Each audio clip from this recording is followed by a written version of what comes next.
So why do we manage grazing? Well, you can think of all these reasons on the side, and you can read through them. Forage productions.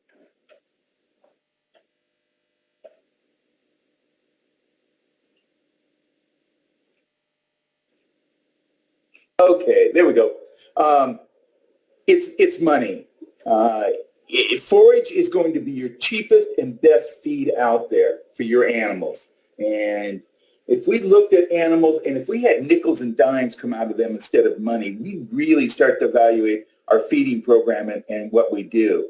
And if we were starting to see a lot of quarters and not many pennies, we start getting really interested in what happens out there. So forages represent money because if you're not having good forage and good production, you're having to buy forage, whether it be hay, whether it be green or whatever, and that stuff gets expensive fast. So that's why I'm going to talk about managing grazing tonight.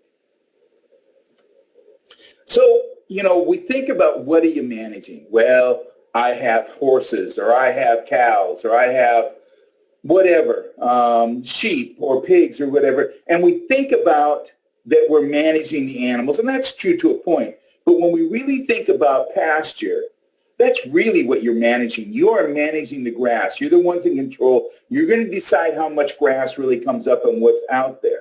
Because the animal is just like a baler. It's just harvesting the grass. And so you're in control of how much abuse or use that pasture undergoes. And of course, we have something like this that is nice and lush and green. It's loaded full of protein and energy and really gets that animal off to a good start. So hopefully I can give you some hints tonight to talk about, or that will give you some ideas on where we're going to go. So first of all, we're going to talk about how grass grows. My son looks at me and he goes, "What are you talking about tonight?" And go, "How grass grows." And he goes, "Oh my gosh," kind of like, "How are you going to keep them online? That's got to be boring." But we really need to talk about what happens with that grass plant and what's going on if we're going to make progress and really understand what happens in terms of that life of that grass. So we've got this grass plant. It starts to come up and it pops a couple of leaves out and it's taking in the sunshine and it's taking in the rain. And as it gets up and everything, it's developing a root system underneath. And that root system, we kind of look at the plant and we forget there's the roots down there. We look at the plant, it looks nice and healthy, everything looks good. But for grass, especially when you're grazing it, that animal comes through and it chomps a big bite out of that. And think of that root system as a food storage. You haven't really got anything to eat, and so you open up the closet and you grab some chili or something like that and cook it up for dinner. Well, the grass plant is the same way. All of a sudden, it's got no leaves. It's got nothing to collect the sun and water with, and so it pulls out of that root system and starts to put up the leaves. And as it gets more and more leaf and that starts to burst forth, it's going to send those nutrients back later and revive that root system. But if we have animals come in and they take a bite and they take a bite and they keep chopping that grass down, we're going to get to the point where that root system, that food storage is all used up. We haven't replenished it. And pretty soon that plant just dies and goes away. And you see this happen especially during the winter. The animals have been out on pasture all winter. The grass really isn't growing, and so they're eating, and that grass plant is just doing everything it can to survive. And finally, it's gotten to the point where it just doesn't have anything left, and it's done. And so one of those hard, fast rules that I guess I'd like to leave you with is, if you can keep grass not grazed below 3 inches, you're going to do a whole lot better. And I asked the question, I gave a short pasture presentation last night. I asked the question, when you have that summer grass, because when I was a kid, I'd walk around out in the pasture and everything, and I'd reach down and I'd pluck a long stalk out, and I'd bite on the end of it. And some of you are going, man, this guy is really weird. He's been eating too much grass. But if you've ever done that, anybody know what you would taste?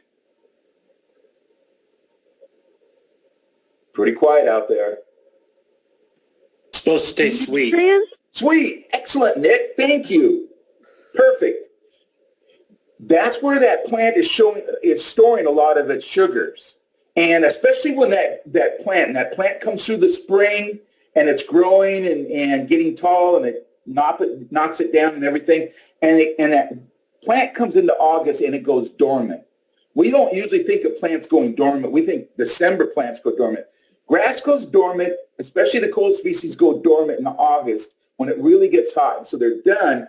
And when they start regrowing and bringing up that grass, they're storing all that sugar for next year's growth right there by the top of the roots. And so when you get animals coming down and they really start munching that grass down to carpet, of course, they're happy because they're enjoying those sugars, but they're really robbing that plant of next year's growth. And you're just not going to see that plant do well, if anything at all. So again, keeping that plant so it doesn't get raised below 3 inches is really going to help that plant not only survive well, but it's also going to snap back because we have those animals go out there, eat it, we take the animals off. It'd be great if that grass just grew overnight. It seems to work that way with my lawn, unfortunately, but not always so much for the pasture. So we talked about this, but if we keep continually grazing that grass and grazing it, pretty soon that root system is going to suffer. And that's where we've got to let that plant rest a little bit and rest and relax. And we'll talk a little bit more about that. One of the things I hear people talk about is my pasture, it's horrible. It's just not doing what I wanted to do. And so let me give you a couple of key concepts I wanted to talk about as we start thinking about that. I won't go too much into pasture production, but so I've got this pasture out there, and I'm going to put seeds down. How far should the seeds go down? Ideally, if you're looking at a pencil, seeds should go down about the length of the eraser. So they're pretty close to the surface. They don't go down very far. And I've seen people plow up ground, and it's so fluffy, those seeds drop down, and they really don't have a chance. A really good bed of soil, you see this guy's footprint, where you just kind of step on it, and you can see the soil's kind of crushed a little bit, but not much. So if we're really going to go out there, and I'm not recommending anybody go out there and plow up all their ground and everything like that. There's other alternatives. But if you're going to do it, again, you want to make sure that you have a nice seed bed that you're going to put that seed on. The other concept that I want to offer for you, so we said we got this poor pasture. I know what I'll do is I'll take a bunch of seed, really good seed, and I'll throw it out over the pasture, and next spring I'll have all this new grass. So you're wondering, why do I got this slide in front of you? Well, this guy's sitting there that's looking out from the elevator, and he says, I wonder how many people we can get in the elevator today. So he talks all these people into it. So he gets 1, 2, 3. They have got so many people in this elevator, they can't get one more person in. You know, the guy out there with the hat, he's out of luck. If he wants to get in, somebody's got to come out. It's that way with your pasture. All that established grass, it's there. It's going to stay there. It's not going to give up its spot. And so when you put seed on the ground, there isn't any, the grass that's already established is taking up all the water, all the sunlight. It's going to shade it out, take up the sun. Nothing's going to really help that plant get off and grow.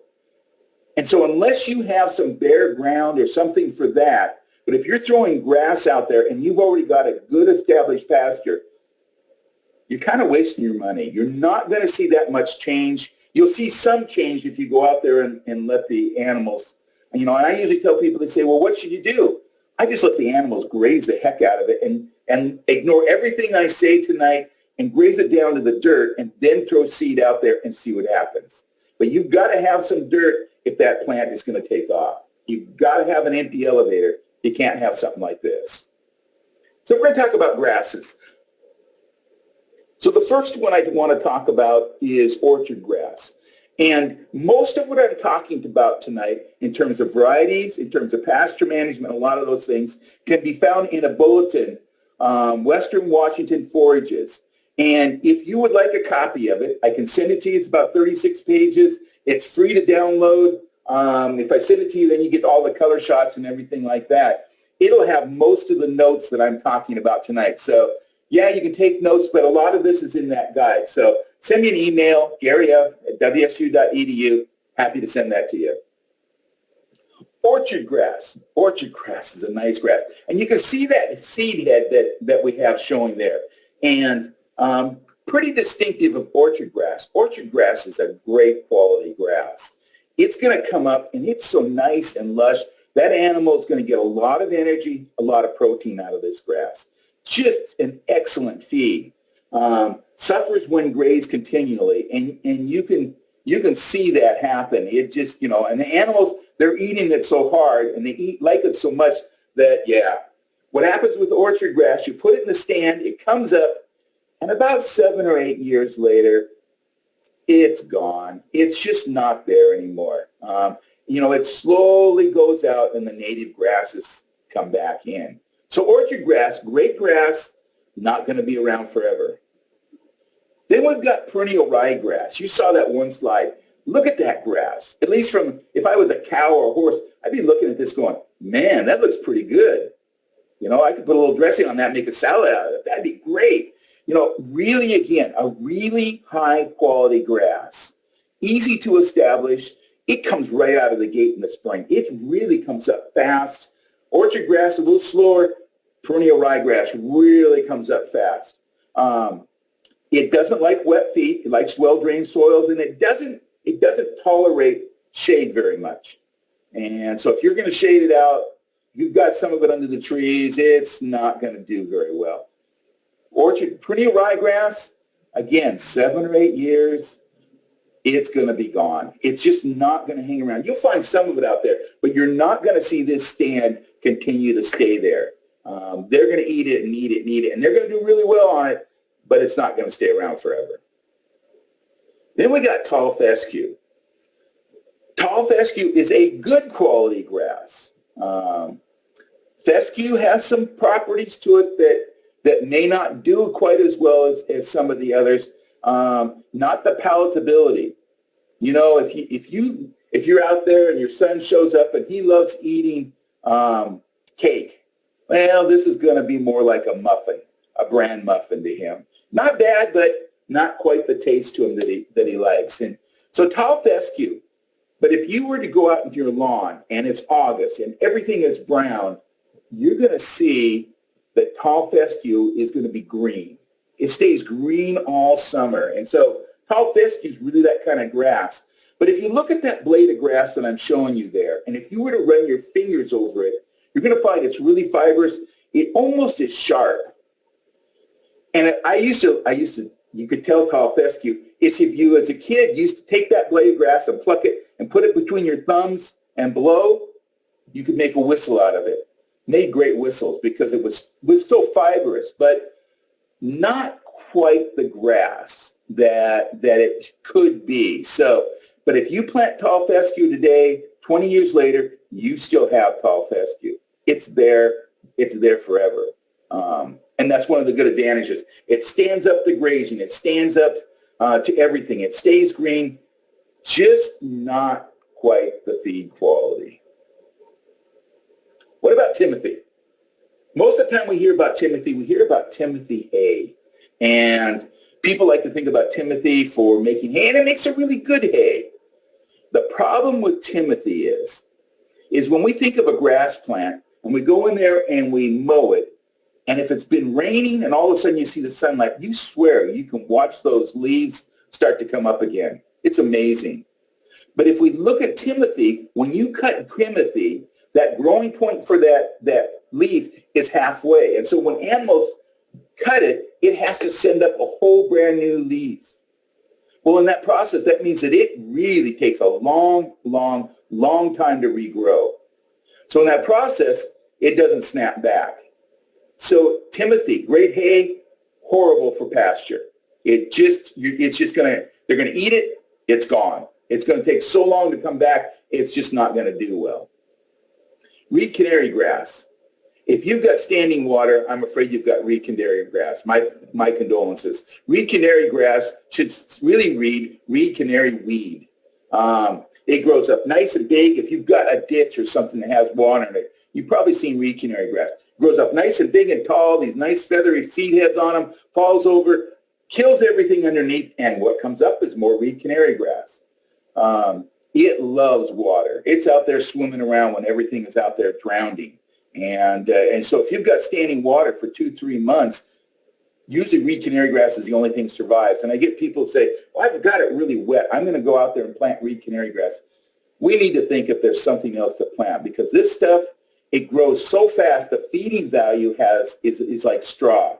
I had a lady bring me a sample of this stuff, and she said, my animals, my cows are not growing. They're just not doing very well. Can you run a feed analysis? And I go, we don't do feed analysis at the extension office. And I told her what she could get it done. But I'm looking at this bag, and I swear if I had grabbed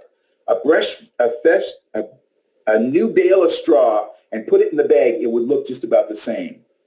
And I said, I can tell you why they're not doing good off this. There's no feeding value in there. They're eating it and eating it, and there's nothing there for them to grow on. And that's the problem with reed canary grass. It grows so fast and so tall that the feeding value drops down so quickly on it. And it just has a real problem that way. And then you have clover.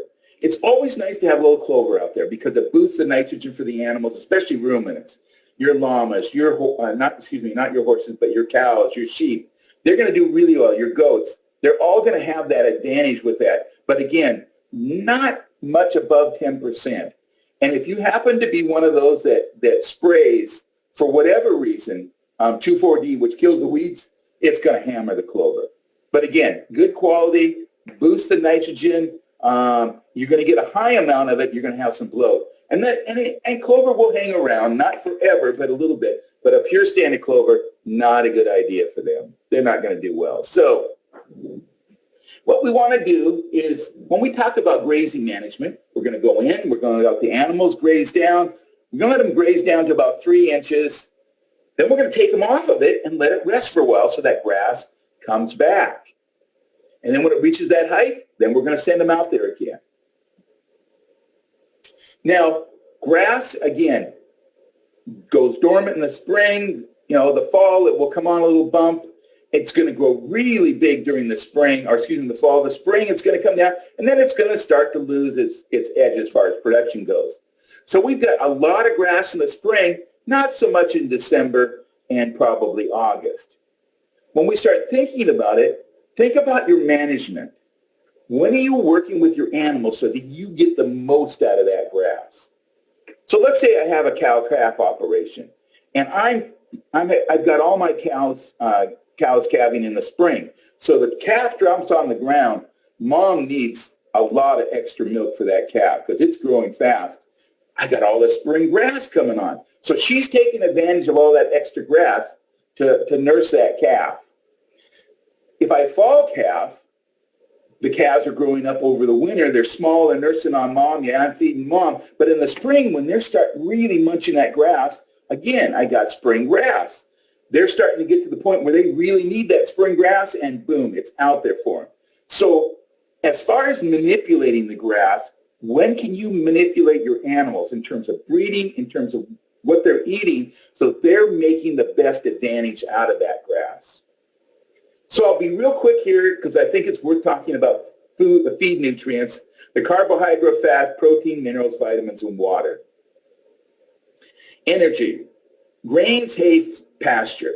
They're getting their energy from the feeds, from the grain, but certainly from hay and pasture. That's where most of these animals are going to be getting their energy from.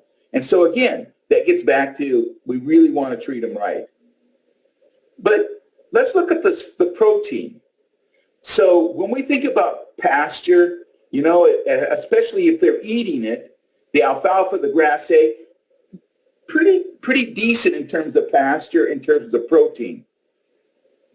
When we think about pasture, or when we think about forages, let me look at it this way. When we think about forages and a production animal, so production can mean meat, it can mean wool, it can be, for a horse, it can be out there working, it can be all kinds of different things, but production means you want more from that animal.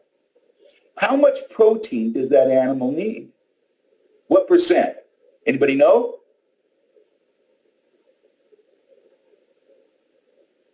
Pretty quiet out there. Around 15? Good. 15, 16, 17, 18, 16 to 18%. 15 is really there.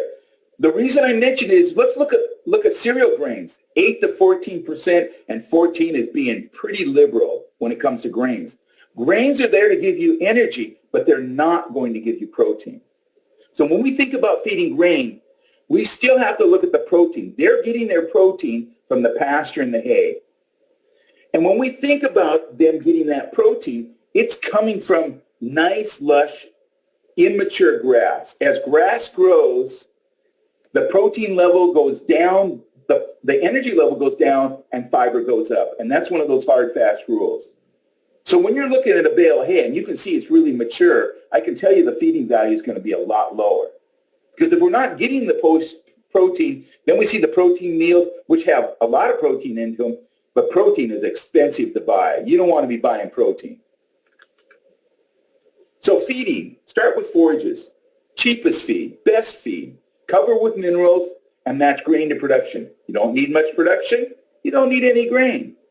You have lots of production, you need lots of milk, you need lots of wool, you're really growing that animal up. That's when you start matching the grain. And so I'm not saying you have to have grain, but it is going to decide on what you want on your animals. And if they need more, that's where the grain is going to give them that energy. But they have to have that protein level, and they're getting that through the pasture and the forages. So let's talk about grazing. Any question about the varieties? Because I'm going to walk away from the grant and now I want to talk about grazing a little bit. Any questions? Perfect. You guys are easy on me. I like it. One quick question. Sure. Bent grass or non-traditional grasses that are used?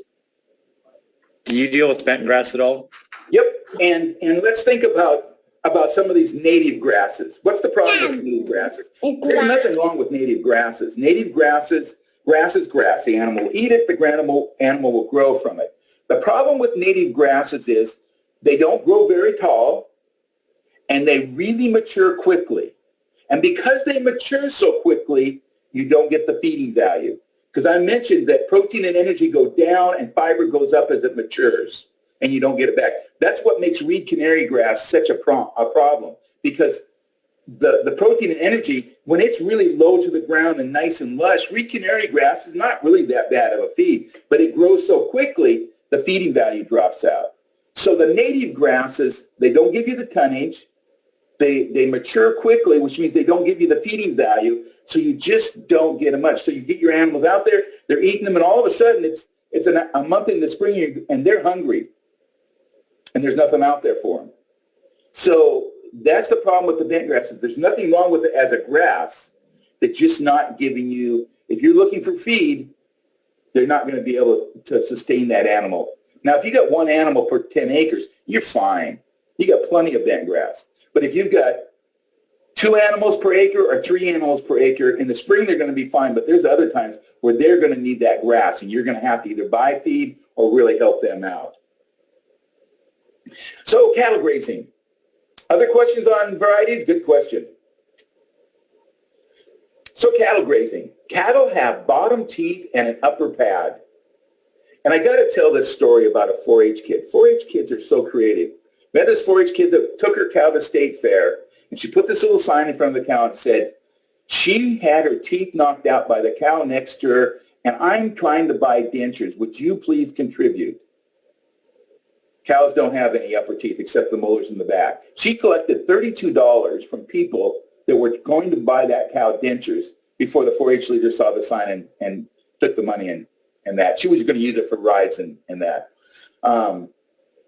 So cows, basically what they do is they grab that grass, and if you watch them, they kind of jerk the head. They just kind of grab that grass, jerk it in, and use that tongue to take it in. And they just kind of roll around and mix it that way. They're just kind of like vacuum cleaners. They aren't very nimble. They just grab and eat, and that works for them. The optimal height for grazing for cows is 8 inches. They'll take about 80 bites a minute. Must have been some grad student out there with these binoculars watching them, because that seems like a pretty chore. But so 8 inches. So what happens when we get below 8 inches? It slows their intake. They don't eat as much. And so they're not eating as much if we start to see that problem. Sheep have kind of a same thing, but they have a shorter tongue, and they have those lips that just kind of move around. They can eat around weeds and this and that, and they can take grass right down to the surface. You let sheep go, and they will make carpet out of your pasture. They're really good at that. Horses, they're really good. They're agile lips. You see those lips, and the lips are always moving. The lips are kind of pulling that grass in, and the teeth are kind of biting it off. And they're that really good at too. If you have any buttercup out in your field, it must be horrible for a horse because they won't eat it. And pretty soon they've eaten all the grass, but there's all these yellow flowers out there from the buttercup standing. Yeah, horses are pretty good at selective grazing too.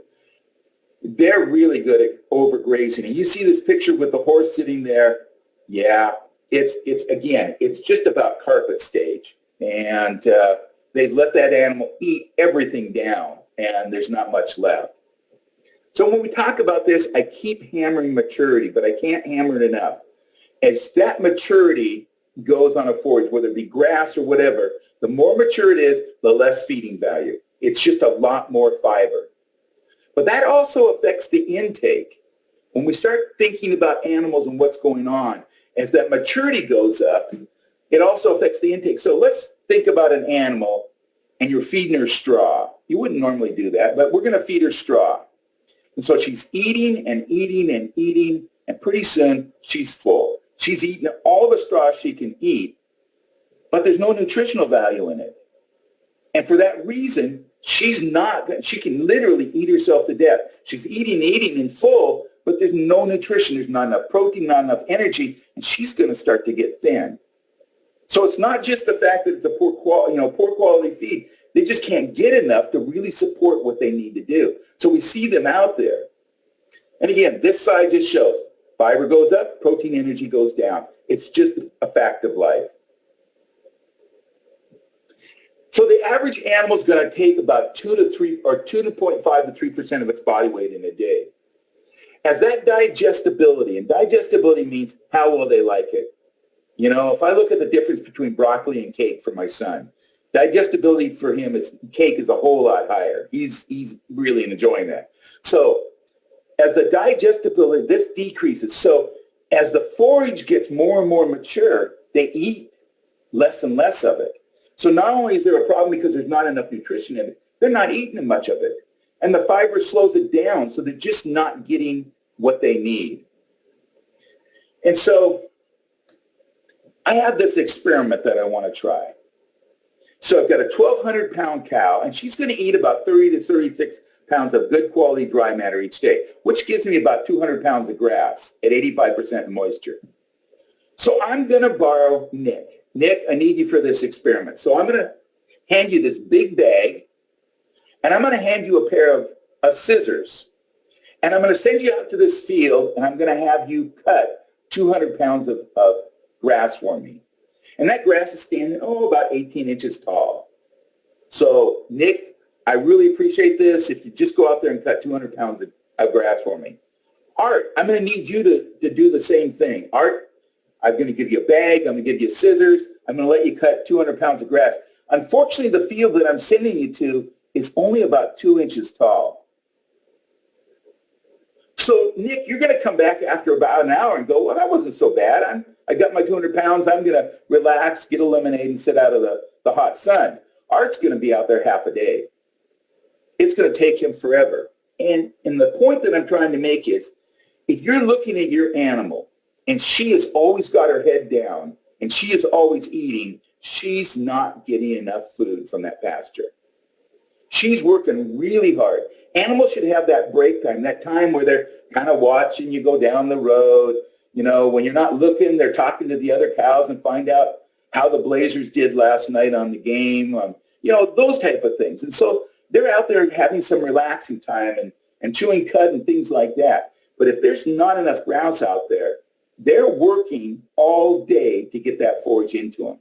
Just like Art's working all day to cut that little scissors. He's thinking, man, I need something bigger than this. This isn't working for me.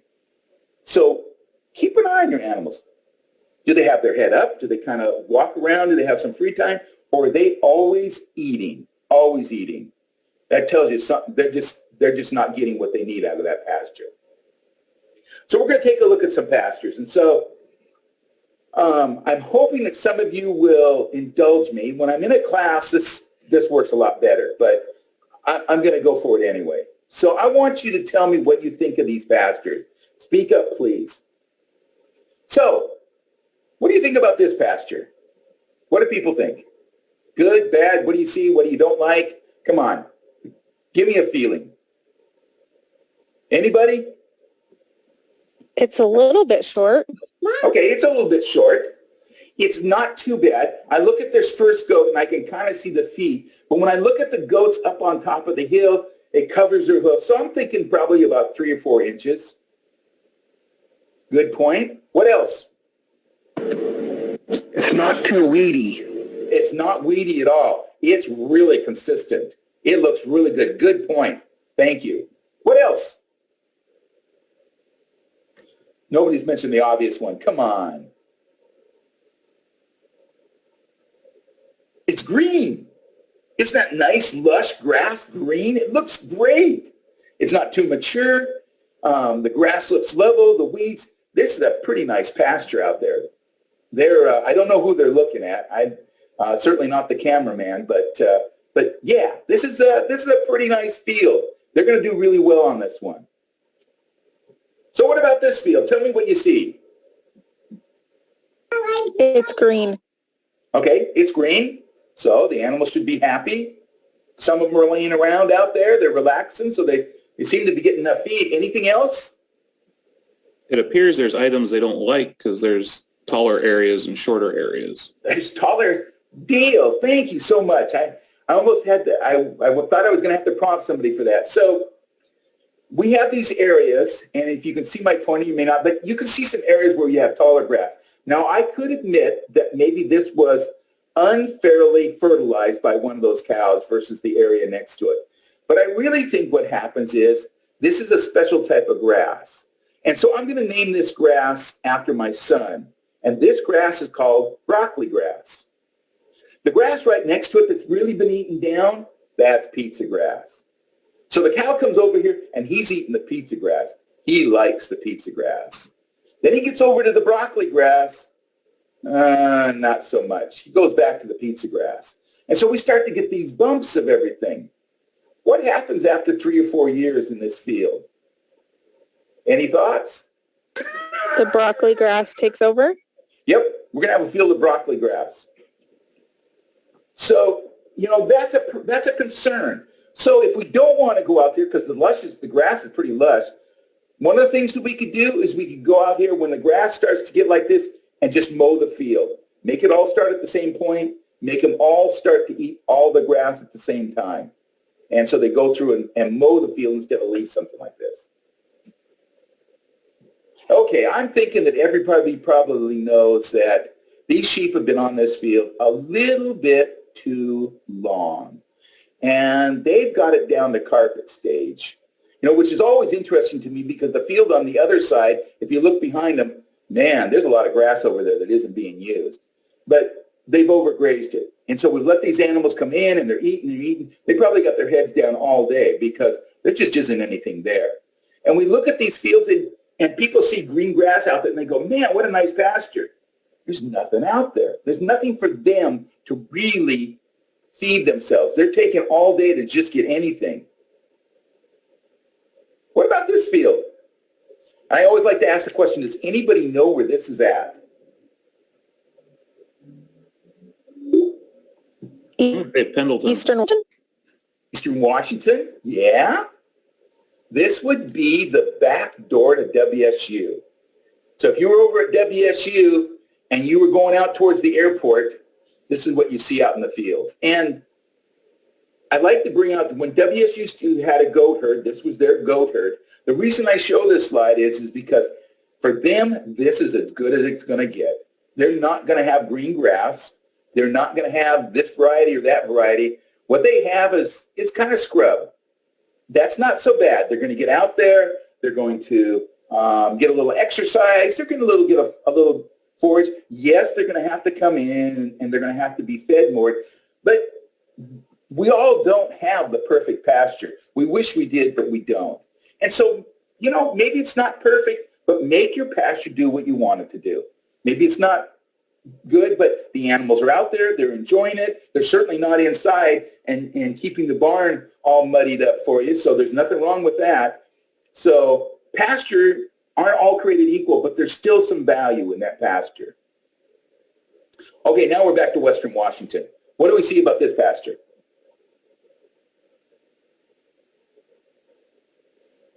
Looks like there's some white clover. It's getting a little short. You got a water stream going through it, so it's got a lot of opportunities for it, but the sheep are also carpet munchers, to say the least, so they'll cut it as short as they can get it if you don't watch out. Okay, good points. And probably it's, you've got the clover. They're eating it probably according to her shoes or that. It's probably about the 2 or 3 inches. If I'm going to take them off there, I'm going to take them off probably pretty soon. But I don't see a lot of weeds. I see a few weeds here in the foreground. Doesn't look like they like, even though it doesn't look like much of a stream, doesn't look like they like to cross it. But, they're doing fine on this field. They look in good condition. They look like they're doing well. And it's probably just about time to say, okay, I need to move them someplace else. But good pasture, good things going on here. Okay, what about this field? There doesn't seem to be much grass. No, did anybody know what that is? Looks like alfalfa. It is. It is. Can't you see those cows smiling? Somebody left the gate open and they got out there and they go, wow, I am having a good time now. And so they're eating this alfalfa. They're taking a bite and taking a step and taking a bite. They're probably wasting more of that feed than what they're using because it's gone. And so there is a point where you can let too much feed out there. We want to get those animals out there and we want to get them eating it down and then take them off. Okay, this pasture, what do we see? What do we think?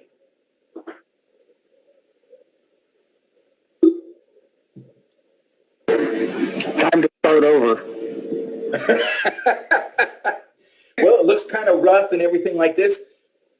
And you can see the individual grasses out there. You can see grasses trying to come up and everything like that. But there's green stuff in between the grass plants. That's moss. Is moss a problem? They used to say... Is there a lot of moisture there? Yeah, but moss is growing because it can. Because the grass is so short, it doesn't shade it out. If the grass grows tall, it's going to shade that moss out, and the moss can't survive. So moss is thinking, wow, I haven't seen the sunlight for 6 months. This is great. So when you see a lot of moss on a field, it means that something is wrong. Right here, I can see there's not enough grass there. This would be someplace where you could probably put grass seed and have it probably do okay for you because you've got a lot of blank spots. But moss isn't the problem. It's something else is causing a problem, and I'm not getting production. They used to say, well, if you got moss, just throw fertilizer down.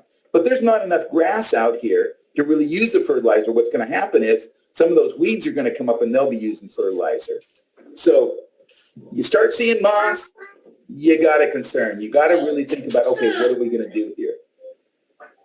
Okay, I'm thinking all of you know what's going on here. And the cows are going to come out here, and for those that probably don't know, but there's a few of you know, this is tansy. I know Jennifer knows what this is. And each one of these tansy plants, the animals are going to say, I don't like to eat tansy. And so they're going to eat the grass around it. But sooner or later, they're going to be forced to eat tansy because the grass is going to give out. There's too much weed here. Each one of these plants is going to drop, I'm probably underestimating, hundreds of seeds on the ground. And it'll drop those seeds on the ground. And then after it drops those seeds on the ground, they will stay in the ground for 20, 30 years, waiting for that moment when they can take off. So when we see weeds, it's not just the weeds. A lot of times we'll go in here and we kill all this off and we go, great, we don't have to worry about it. Next year, we have just as much come up. You're not seeing the parents. You're seeing the sons and daughters out there. And so one of the best things you can do, especially if you're walking your pasture and you see a weed, pull it up. Don't let it go to seed. Even if you just drop it right there, that's fine. Don't let it go to seed. Keep that seed off the ground, because that's when you get something like this, you're talking major surgery. I don't necessarily say that you got to spray, but the only way this field is ever going to come back in a reasonable amount of time is going to take spray, which is expensive. It takes machinery, it takes gasoline or diesel, it's going to take spray. We don't want to go there. What we want to do is have a nice, lush field of grass that's going to keep those weeds. Because if you have that ryegrass, remember that nice green field? The reason there's no weeds growing is because it's so lush, it shades out all those seeds from getting a start, and they just set in the ground. And this one... Hey, Gary. Yes. Can I add that if your tan's flowering, do not leave it in your pasture if you pull it, because it can go to seed for 2 weeks after you've pulled it. Okay. So remove the tansy if it's flowering. And I appreciate that because Jennifer is the noxious weed board coordinator. And so I definitely bow to her authority. So she's saying, don't leave it out in the pasture. Good idea. Take it with you. So, if it's not flowering there, it's flowering with you. Yep. But make sure that weed doesn't fall in there. And don't throw it in your compost pile. Please don't throw it in your compost pile because composting probably isn't going to be hot enough to kill it. Here we have this field has been overgrazed, and I'll just let you know that.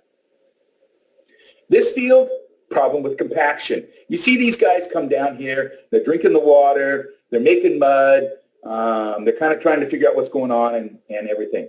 Last year, they were in the field behind them, and you see all that blank ground back there? They hammered that ground so much, they squeezed the life out of that ground so much that you can't even get grass or weeds to grow on it. And when we think about compaction, we think about ground, it's solid, but really there's a lot of space in it. There's a lot of water and air that exists in that ground. But if you start making mud, you get animals out there with a little bit of moisture, especially in December, you get cows and horses, and they do really good at making mud. They're going to squeeze that air out of it and some of that water, and you're going to get mostly dirt. And that ground isn't going to be able to support new growth from plants. And I've seen some people have horses, like 3 horses on a half an acre. And they'll call me out and say, what can I do about this pasture? When does the grass come on? I'll go, probably not till 2024 because you've just killed that pasture. There's nothing you can do about it. You've got to let that pasture, either you can put a lot of money and work it up and everything like that, or you can let it just revive, but you can't leave the animals on there. They destroyed it and they will continue to destroy it. And you've wasted all that money that you were going to get from feed. So compaction, a real problem. We talked about grass. Grass is going to be high in the spring, kind of go dormant in the summer, going to come up again in the fall, and then probably doesn't do much growing. So here's where the grass is coming on strong. And each time those animals mow it or cut it, it will come back, but not quite as much. One of the things that people have talked about, God, I got all this grass at one time, but I really need it in July. Let them eat only about down to 6 inches. And so, yes, the grass is a little more mature. I will grant you that. But there's going to be grass there. So don't let them go down to 3 inches. Let them go to 6 inches. Let that grass stay there. It's going to come back even faster. And it's a way of prolonging that amount of grass that you have if you're going to do some rotation things. Probably most of you know what NPK is. Nitrogen, phosphorus, potassium. And nitrogen is going to green up that plant. When you put nitrogen down, it's there. It's greening up the leaves. That plant is soaking up and does great. And so it's the top half of the plant. Phosphorus, it really likes to feed the roots. And so it's there for the bottom half of the plant. And so it's there that works that way. And then potassium, kind of the overall circulatory system, the overall plant. But the real reason I mention this is if you throw phosphorus, potassium on the ground, they tend to bind with the soil. They'll be there 3-4 months later. You throw nitrogen down, it's water soluble. So let's put nitrogen down in February. And it rains for about 2 weeks. And a couple weeks later, the grass starts to come up. Then nitrogen is gone. And you'll find that nitrogen typically doesn't last a season. It's always low just because it's water soluble. It doesn't hang around. And so nitrogen is one typically, if you were to do a soil test, you're going to find your phosphorus, potassium. They're probably reasonable amounts, especially if you're keeping the manure on them. but your nitrogen's going to be low. And Art taught me this one, up, down, all around. For the top half of the plant, for the bottom half of the plant, for all of the plant. One way to remember. But nitrogen is the one you usually have to think about being out there. When we think about fertilizer, so let's say we've got 28, 14, 5. That's what we want to put out there. What does that mean? If this is a 100-pound bag, I get 28 pounds of nitrogen, I get 14 pounds of phosphorus, and I get 5 pounds of potash or potassium. So I don't get 100 pounds of fertilizer that's going to green up those plants. We don't think about that. There's some fillers, some extra stuff in there, some extra things that certainly the plants can use. But again, that's going to tell you. So if I have a 10, 10, 10 on one hand, and I have a 5, 5, 5 on the other hand, they're pretty much the same fertilizer. It just means I have to put twice as much 5, 5, 5 on as 10, 10, 10. So when I'm shopping around, usually your higher numbers cost more because they're more concentrated. But if I can get a great buy on 5, 5, 5, I don't mind putting a little bit extra on because it was cheaper. Still the same thing. What about the difference between chemical and organic? Man, chemical is like Alka-Seltzer. You throw it down there, it's ready now. It's fizzing, it's bubbling. That plant is just taking it up and using it. And a real important thing is when to put fertilizer down, when your plant's growing. If it's dormant or if it's not growing, it's not going to take the fertilizer up. It's not going to do anything with it. And so put it on when the plant is actively going to take it up. So that chemical fertilizer, you put nitrogen down, sucks it right up. What about the organic? The organic is more complicated, big molecules and everything like that. And it takes a while for it to break down. And the microorganisms and the worms in the soil and everything, they're going to break that down over time. And as they break it down, it becomes available to the plant. So I maybe when I use manure, I may get 30% of the nitrogen this year, 30% next year, and 40% in 3 or 4 years. I don't get it all at once. It's more of that, like that time-release capsule. It takes its time. So they both are going to give me nitrogen. They're both going to give me the same amount, but one of them is going to give me instant gratification. The other one, it's going to take a long time. And so when I'm putting chemical on, well, I'm going to have a little bit for next year. When I put more on next year, it's going to be there. So it's going to be more sustainable. So you're not going to see quite the boost with the organic that you're going to see with the chemical. That's just the main difference. So let's look at, we're going on the pasture. I got, about 10 minutes late? I'm going to go over a little over, I hope not too far. But let's walk out in the pasture and see what's going on. Any questions so far? Anybody still awake?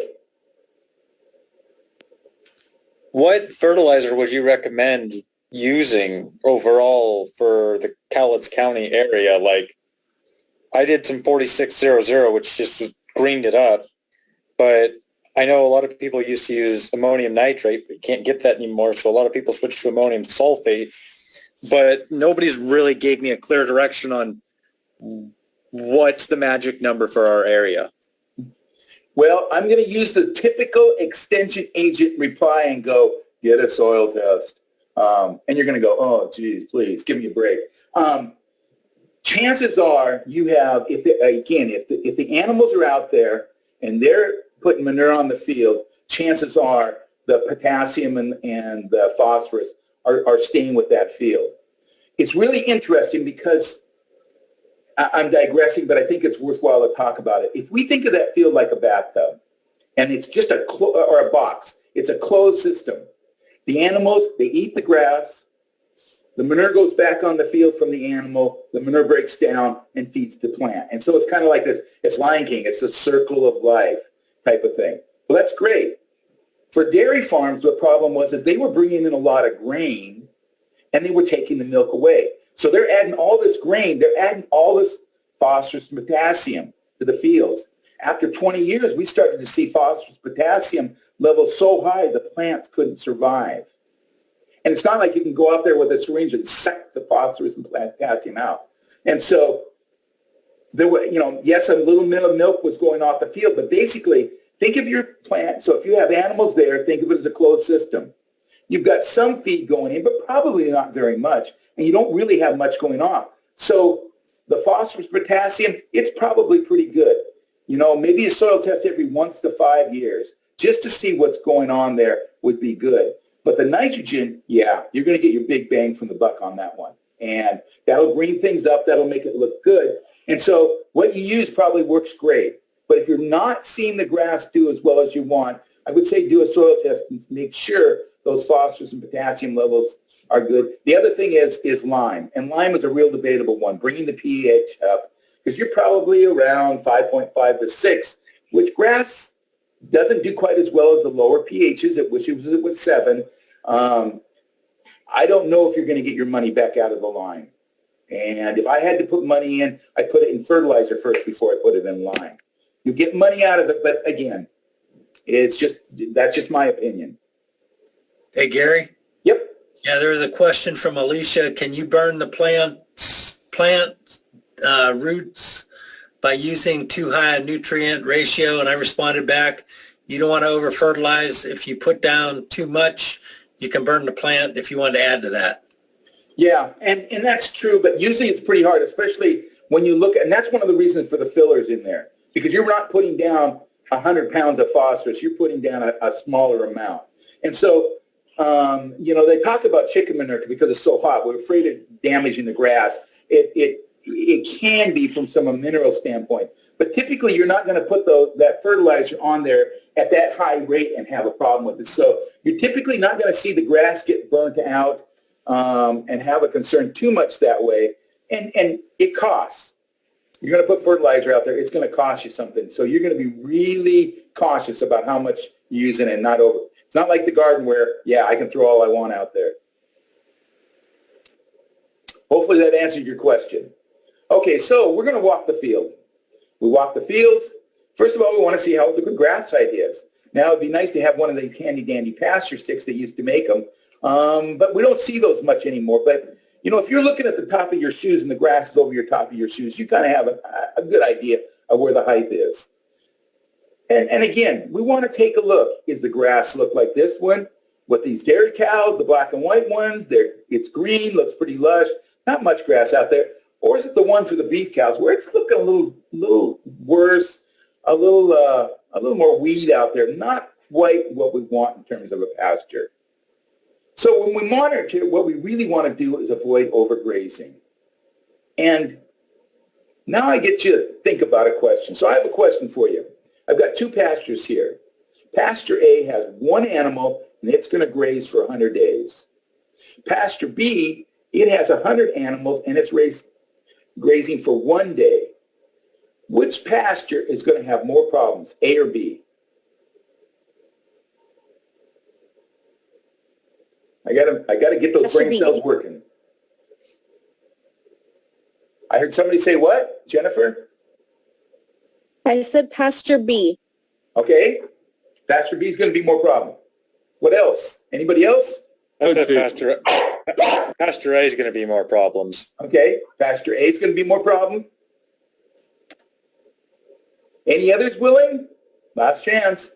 I think A, just because Pasture A. Okay, I get another pasture A. There is no pasture C, so we've got both of them. So which one's going to cause more problems? Pasture A. Why?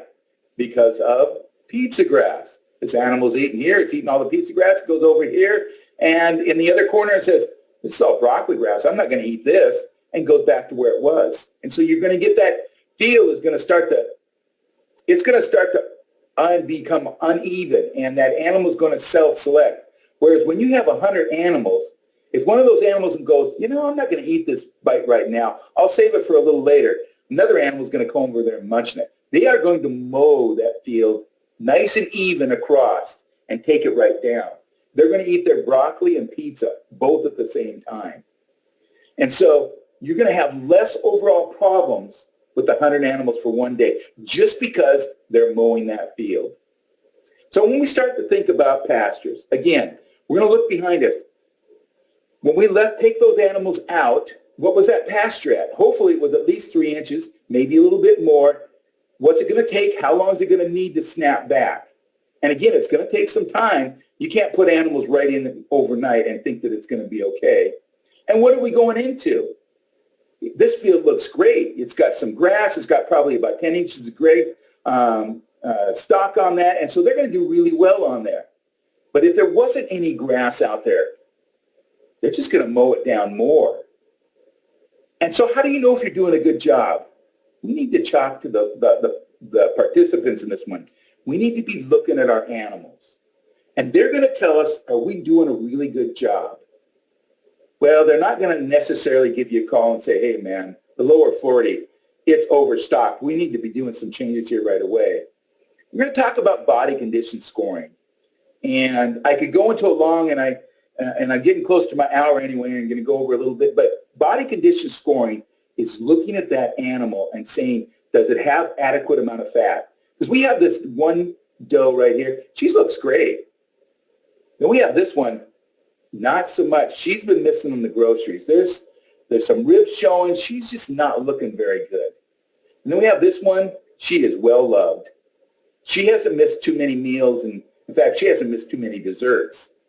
And so each one of these, this animal and both these ones, too thin, too fat, they're going to have breeding problems. They're going to have nutritional problems. There's going to be a lot of problems with these two animals. They're not going to perform the way you want them to.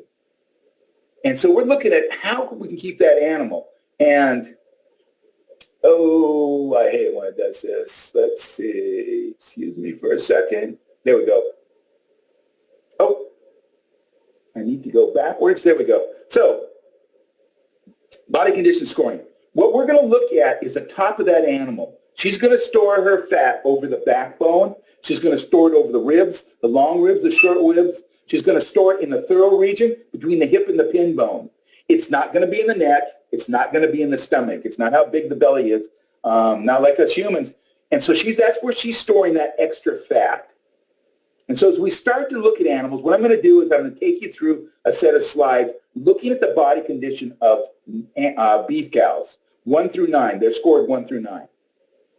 So this is a 1.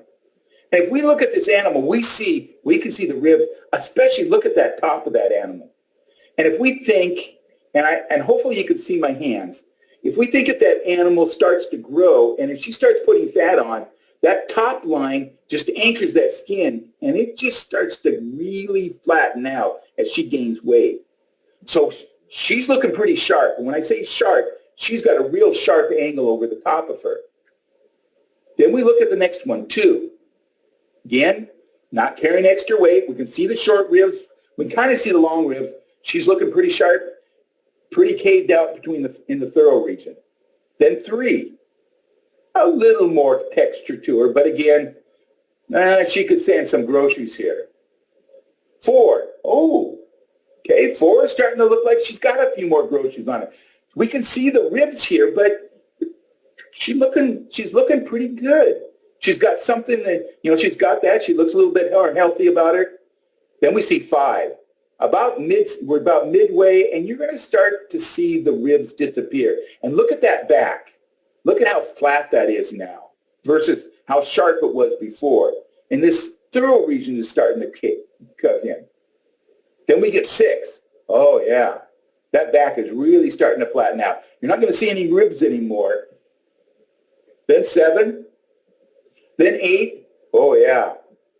And my favorite is never missed a meal in her life is number 9. And you can tell, in fact, I dare say she's probably rounded. She could make a butterball turkey. I don't know if I want to take a steak off of her, but again, look at how much fat. You're not going to see ribs. This is even bulging over here. So I'm going to go back through them, and what I want you to do is notice the top line, notice the ribs, notice that thorough region as I go back through these. And you're going to start to see that fat reserve start to sink down. That's what body condition score. You can go online and find a lot of different body condition scores. Just going out there, and if you call it a 4 and your neighbor calls it a 5, but get out there and see what's going on with your animals. And if you've got an animal out there, you got a cow out there and she's nursing a calf, she's going to be sucking a lot of that energy off her. She's not going to be a 4, or she's not going to be a 5 or a 6. She's probably going to be a 4. That's okay. But you'd expect her when she kicks that calf away and that calf goes out on its own, she's going to start recovering that. So again, look at the top line, look at the ribs, look at the changes. Oops, excuse me. Look at the changes that we see on these animals.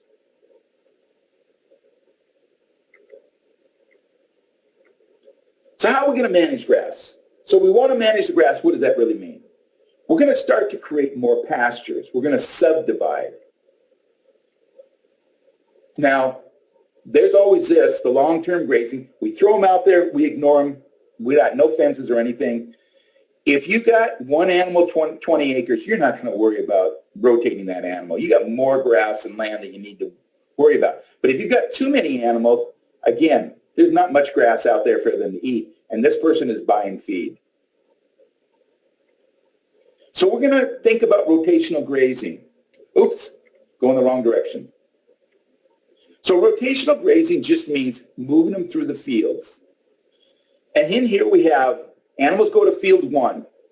They mow it down to 3 inches. We put them in field 2. Then 3, bring them around, and by the time they get to 1, ideally, it's back up to about 8 or 9 inches. It's rested, it's back up, and there's grass there for them to eat. Maybe I have my top producers in 1, and then after a couple of days move them to 2, and my producers that, they don't need as much energy, I let them clean up the field. There's all kinds of different things you can do. But you're giving that grass a chance to relax, rest, and come back, and so you've got feed. Here, we drop that fence is up there. That first day we drop that fence. I can tell you on day 2, yeah, they might be right here, but they're going to be going and looking for new grass. And they're going to mow this field. Then we go to switch to pasture 2, pasture 3. And again, it's just a way of intensifying. When we think about animals, electric fencing really helps make cut down paddocks down into smaller size. But you told me, and so you're rotating and rotating, and you get into August, and it's dry, and the grass has gone dormant. And I'm out of feed. You said rotate, rotate. I'm back here to this first one, and instead of being 8 inches, it's 3 inches. There's no grass out there. So what do I do? Well, you got 2 options. Option 1 is just keep rotating them. And at that point, I got to wonder why you put up paddocks in the first place, because they're still going to take it down to carpet. Or you've got to get them off the field and let that grass rest and grow. And that means some kind of sacrifice area, which is always kind of dusty and muddy. And I can tell you, they don't want to be looking over at that fence at that grass and go, hey, could you just leave that gate open for a second? They are really eager to get out there. But the amount of grass, if they're eating that grass during the summer and going into fall, the amount of grass that they're eating down is negligible compared to if you take them off the field, let the grass come back and put them on that, they're going to be getting so much more grass, so many more pounds of grass. And that means that feed you don't have to buy. So just something to think about.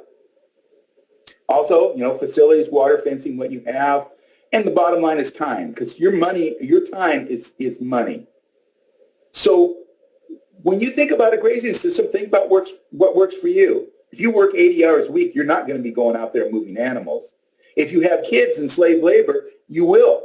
And if there's a kid on the line, he's going, wait a second, he just talked about me. And then they graduate and they go on to college and you lose them again.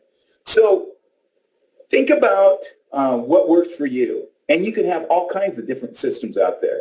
And it would be nice if we all had nice square pastures. Dale, I know you got a nice square pasture out there. I've seen your place. But most of us do not. You don't have to have each of the paddocks the same size. When people want to put fences up, I tell them, put the fences where it makes sense. Put them where it's kind of the lay of the land.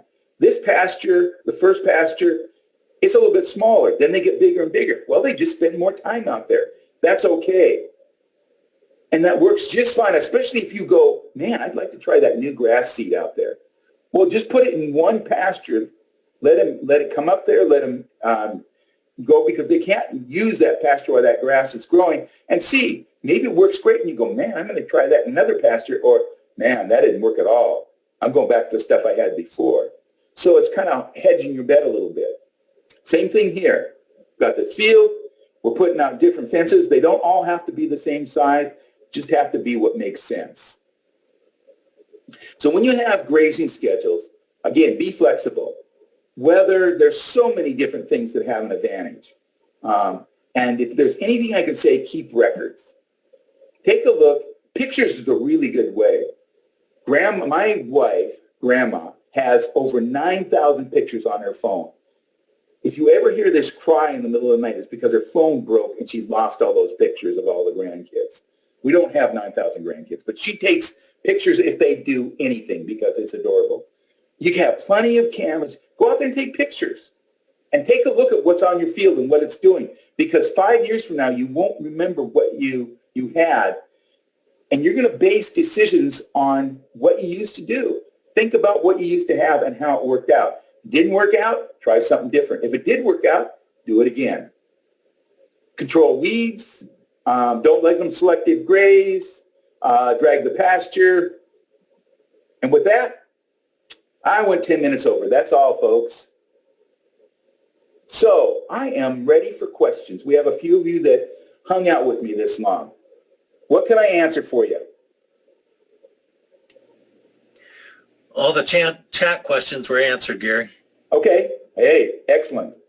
I have a comment on pulling tansy. I've been told that when you pull tansy, you should wear gloves because some of the toxins can transfer to your skin. Have you heard that? I haven't.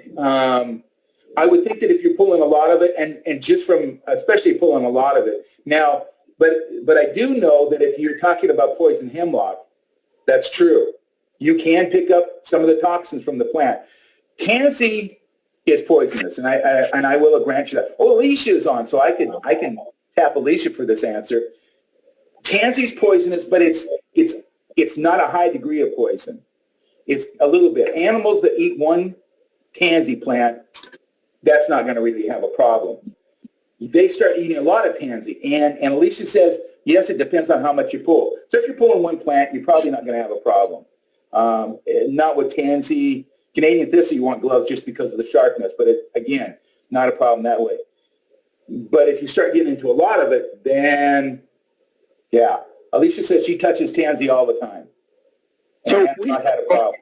We had a farm down in Willamette Valley, and one of the things we would do is sometimes leave isolated tansy just for the cinnabar moths. Do you guys have those up here?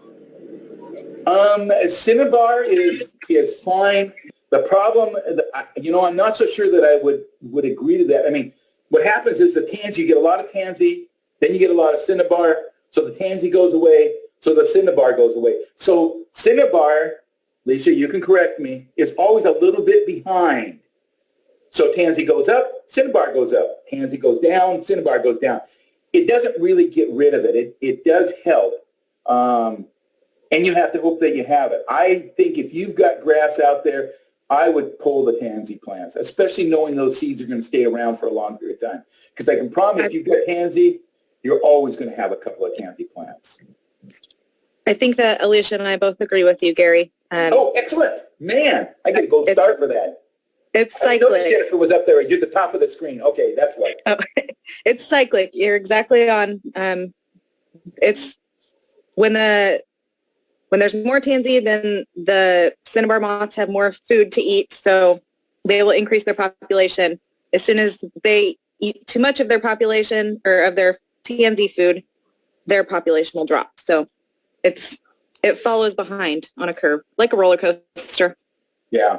And so unfortunately, we do have them here in the area. We do have the cinnabars here in the area. They are no longer released intentionally. We try to keep them out of the higher elevations where they can prey on some native species. So, thanks, Jennifer. And Alicia, thank you for your comments. Appreciate it. I love having a backup team here for all my weed questions.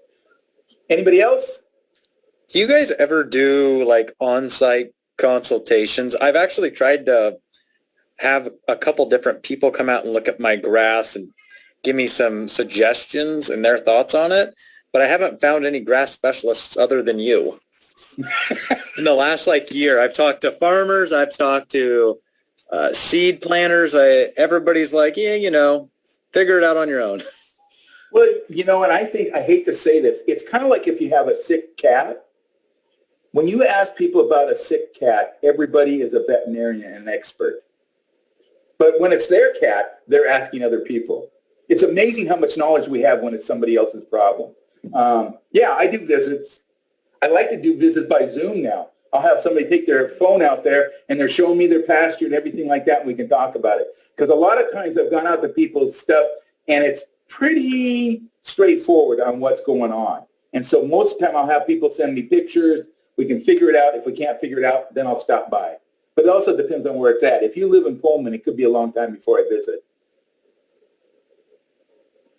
Right on. So can I get your email or your contact information? I'm in Castle Rock, Washington. So. Oh, well, God, you're close. Gary F. at, let's see. Oh, let me do this.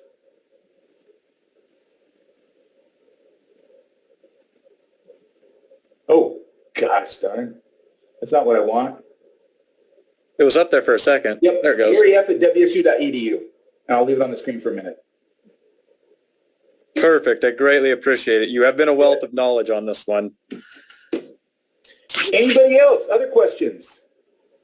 Hey, Gary, can I add, we do have, for the Noxious Weeds program, we do offer the weed-free hay certification.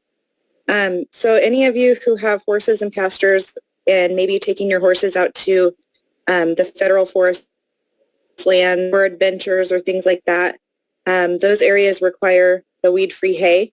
So if that's something that you're interested in pursuing as a pasture manager, our program does offer that service. So, and how would they get a hold of you? I don't mean to put in a plug, but no, please do. Well, if you contact Gary, he can forward my information since his information is on the screen. Or you can look up the Cowlitz County Noxious Weeds program. Oh, thank you. Yeah. I'm happy to plug Jennifer and Alicia do great work in this county when it comes to weed control, and I certainly bow to their knowledge when it comes to weeds and that. So I appreciate your comments, both of you. And yes, if you send me an email at garyf@wsu.edu, I'll connect you with the weed board and what can be done. Anything else? One other question, Gary. You brought up soil testing, so I haven't really heard of anybody in Cowlitz County doing soil testing unless I'm looking for hazardous materials like lead in my dirt. Yeah. Simply soiltesting.com is the one that we recommend, but then there's Western Labs. The letter A and L, Agricultural Labs in Portland. So if you Google the letter A and L, so A and L, Ag, you get to that point, it'll pop up on the screen. They have it, and then you said, Alice, simply soiltesting.com, all one word, simply soil testing. Okay. And send them a sample. And again, don't take a sample from one place. Walk around your field, take a couple of samples here and there. Just walking around like an ant, just a real erratic pattern. Take it from the first 6 inches because that's where all the grass is at. Grass seed is not going to send roots down 12, 14 inches. So just taking it from the top. If you have a part of your pasture that's really different, don't take it from there. Put it in the bucket, mix it up, and send that in. Oh, and let's see. Alicia just put in the website for Simply Soil Testing.